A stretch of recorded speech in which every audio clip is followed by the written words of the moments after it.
Salutations, it's Chappers, and I thought I'd take a break from streaming my garden, getting covered in stinging nettle bits and pollen. I had a massive sneezing attack, and I thought I'd take a break and just have a chill and just talk to you about stuff I've been doing, stuff I'm on now.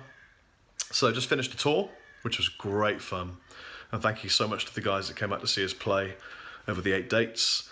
You know, some strange little places, little territories for us. It was a bit of an experiment just to go into sort of different places for Dorje, but really, really good fun. And so now I'm just sorting out the guitars I took with me. I took these two. Actually, I took another one as well, but it's not here. Funnily enough, didn't string them once. This isn't an advert for strings or anything, but I'm just about to string them for the first time in actually 9 shows, because yesterday I played Camden Rocks, Dorje's first ever kind of festival, which is really, really cool. So I've actually made the decision to go up a gauge on the Ghost fret because I was using a 56 on the bottom and it's just a little bit too flappage. So I'm going to whack a 60 on there.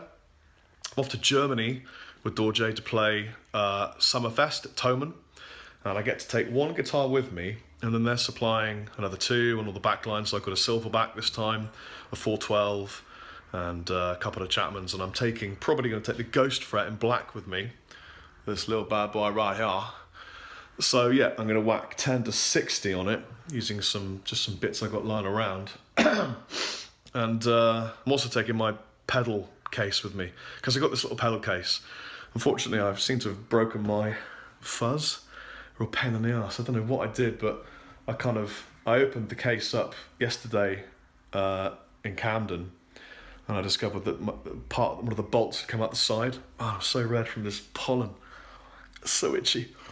And yeah, so I've got to get that fixed, and I'll probably just take it off the board until I've sorted that out. It's probably just a loose thing. I'll get it done. So yeah, I'll change the board around, take that with me. And it's cool, it's the first Dorje gig where we've travelled abroad, and it's the first Dorje gig ever in Germany, and that's going to be really cool. Obviously I've been to Thomann before, but none of the guys have, and they're all excited, especially Ben, because Ben speaks German.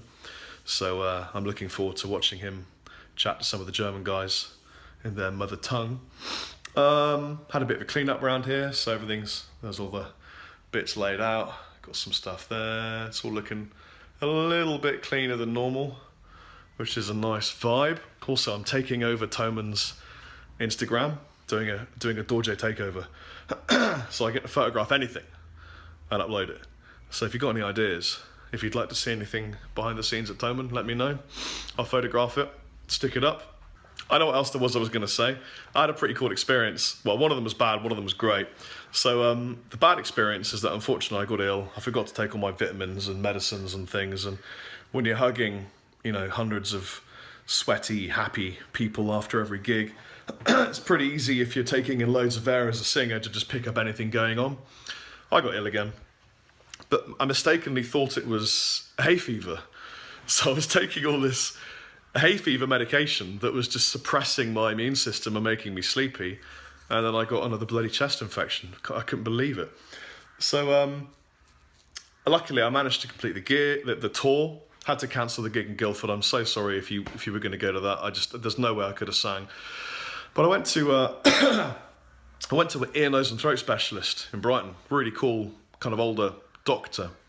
And he sees to opera singers and professional vocalists, and he shoved an oscilloscope right up my nose, down the back of my throat to look at my vocal cords, to sort of ascertain if there was any damage, and then to prescribe, antibiotics and put me on all sorts of wacky stuff that spaced me out but kept me going. And I was really pleased because he took a look at my vocal cords, and he said, you know what? If you hadn't told me you were a singer, I would never have known, because you've got the vocal cords of a child. There's nothing on there to show me that you've ever sung a day in your life. They're completely perfect, and your technique must be really good. And I was like, get in!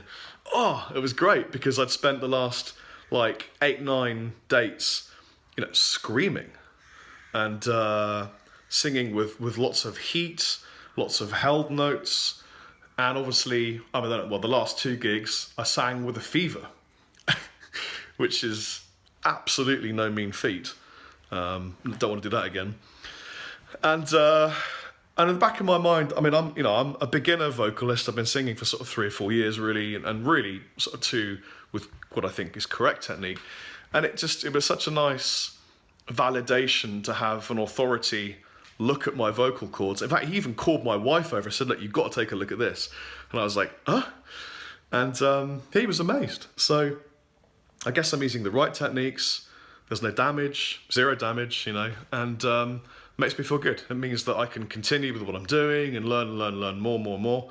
And I think the secret really is just 2 warm-ups a day, one sort of around 12 o'clock and then one sort of before you go on. Quite lengthy but very slow, so that you're really easing yourself into being vocally strong. And I drink a lot of mint tea with honey on stage, have a little cup on stage with me. I use Vocal Zone, and I just take it easy. I sing just loud enough, but not too loud. And it's really working out. Anyway, have a fantastic day. Sorry I've been quiet, but I've been away on tour a lot, so been a busy man. Take it easy. Chappers out.